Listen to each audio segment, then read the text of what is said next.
جائے عقیدہ ختم نبوت کا جو سبق ہم نے پڑھ لیا، اس کا مشق ابھی حل کریں گے۔ درست جواب پر یہ نشان لگائے۔ نبوت اور رسالت کا سلسلہ شروع ہوا۔ میں تھوڑا سا خاموش ہوں گا، آپ لوگ سوچیں گے کہ کون سا آپشن ٹھیک ہے، پھر میں بولوں گا۔ الف، ہاتھ نوح علیہ السلام، ہاتھ ابراہیم علیہ السلام، آدم علیہ السلام، ادریس علیہ السلام۔ تو صحیح آپشن ہے آدم علیہ السلام، ٹھیک ہے۔ نمبر 2، ہاتھ محمد صلی اللہ علیہ وآلہ وسلم کے آخری نبی اور خاتم النبیین ہیں، یہ عقیدہ کہلاتا ہے۔ الف، عقیدہ ختم نبوت۔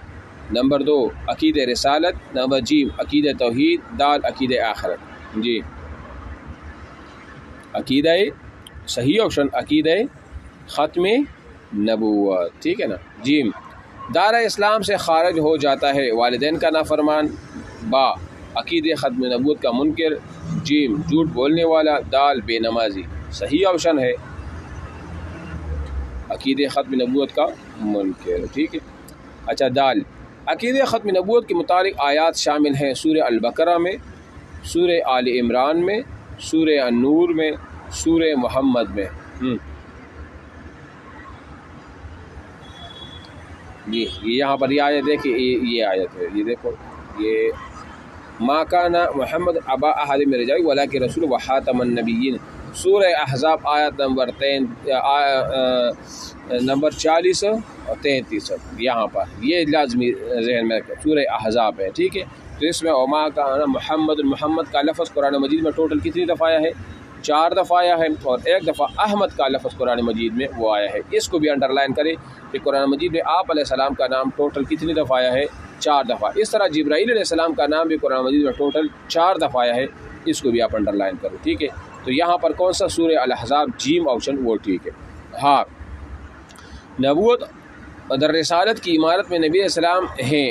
نبوت در رسالت کی عمارت میں آخری محراب، آخری بنیاد، آخری دروازہ، آخری اینٹ۔ انتہائی اہم سوال ہے، ہو سکتا ہے یہ بھی آ جائے، اور یہ سوال آیا بھی تھا ایک جگہ، میں نے دیکھا بھی تھا۔ تو یہاں پر کون سی مثال ٹھیک ہے؟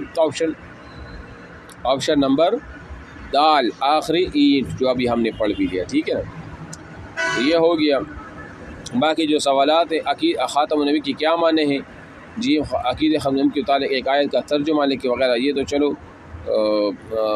دوسری جگہ وہ سوالات ہیں، لیکن یہاں پر جو ہے نا دوسرا پیش آ جائے صفحہ نمبر 13 پر، فرشتوں پر ایمان لانا۔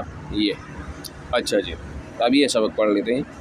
اللہ تعالیٰ ساری کائنات کا خالق ہے، اس نے کائنات میں بہت سی مخلوقات پیدا کی ہیں، جن میں سے کئی مخلوقات سے ہم واقف ہیں، البتہ بہت سی مخلوقات ایسی ہیں جن کے بارے میں ہمارا علم ابھی تک محدود اور نامکمل ہے۔ انہیں میں ایک مخلوق فرشتے ہیں۔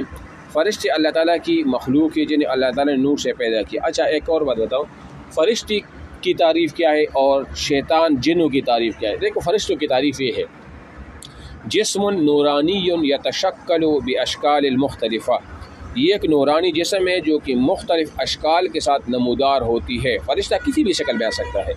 اور نار اور جو جن ہے یا شیطان، اس کی تعریف یہ ہے، کیونکہ شیطان بھی جنات میں سے ہے، جسم ناری یتشکل باشکال مختلفہ، کہ یہ ایک جسم ہے جو کہ ناری ہے، یعنی آگ سے بنی ہے اور مختلف اشکال میں نمودار ہوتی ہے، اور یہ جنوں کی تعریف ہے، ٹھیک ہے۔ تو یہ تعریف بھی ہو گئی۔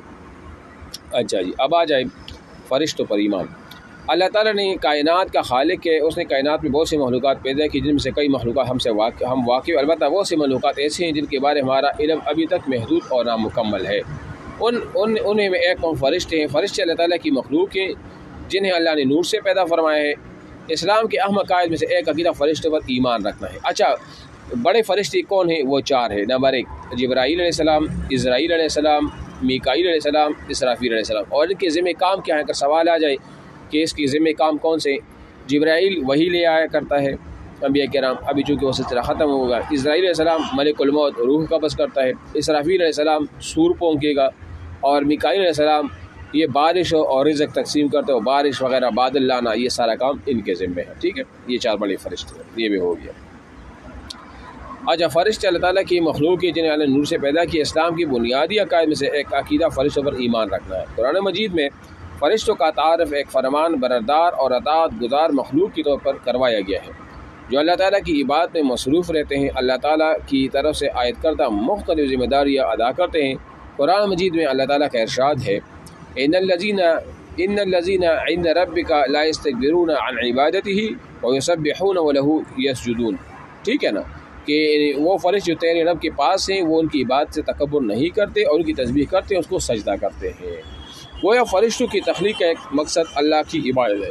اس کے علاوہ قرآن و حدیث میں بہت سے فرشتوں اور ان کی ذمہ داریوں کا ذکر ملتا ہے، جس سے معلوم ہوتا ہے فرشتوں کی تخلیق کا ایک اہم مقصد اللہ تعالیٰ کے حکم سے مختلف امور کو انجام دینا ہے۔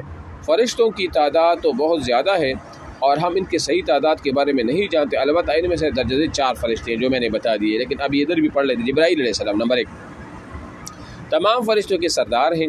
قرآن مجید میں انہیں روح الامین کا لقب دیا گیا ہے۔ روح الامین، یہ بھی آپ انڈر لائن کریں کہ یہ کس کا لقب ہے؟ یہ جبرائیل علیہ السلام کا لقب ہے۔ تمام نبی اور رسولوں تک اللہ تعالیٰ کا پیغام پہنچانا انہی کی ذمہ داری تھی۔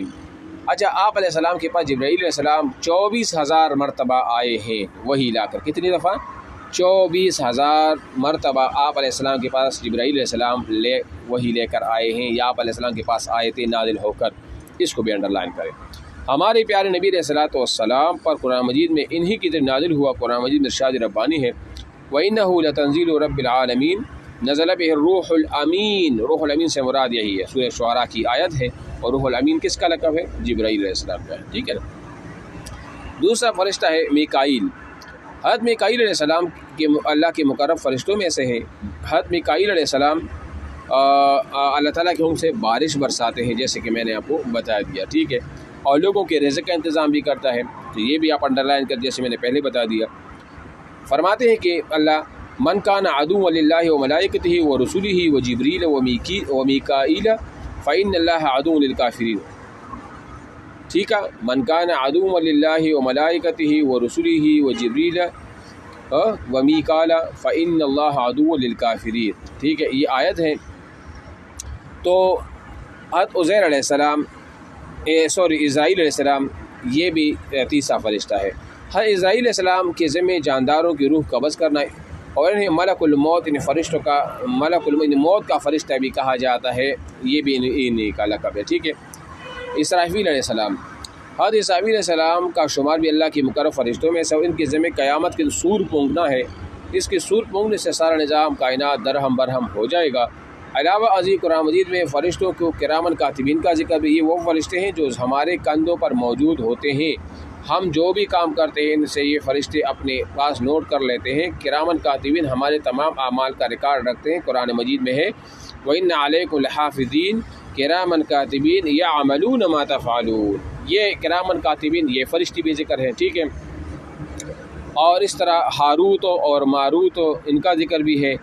ٹوٹل 9 فرشتوں کا ذکر جو ہے نا وہ ہے قرآن مجید میں۔ کتنے؟ 9۔ یہ اہم سوال ہے، 9 فرشتوں کا ذکر قرآن مجید میں ہے، اور وہ جیسا جبرائیل علیہ السلام، اسرائیل علیہ السلام، میکائیل علیہ السلام، اسرافیل علیہ السلام، اور ہاروت اور ماروت اور رعد، اور اس طرح رعد ہو گیا، اور ایک رضوان ہے، اور ایک مالک ہے۔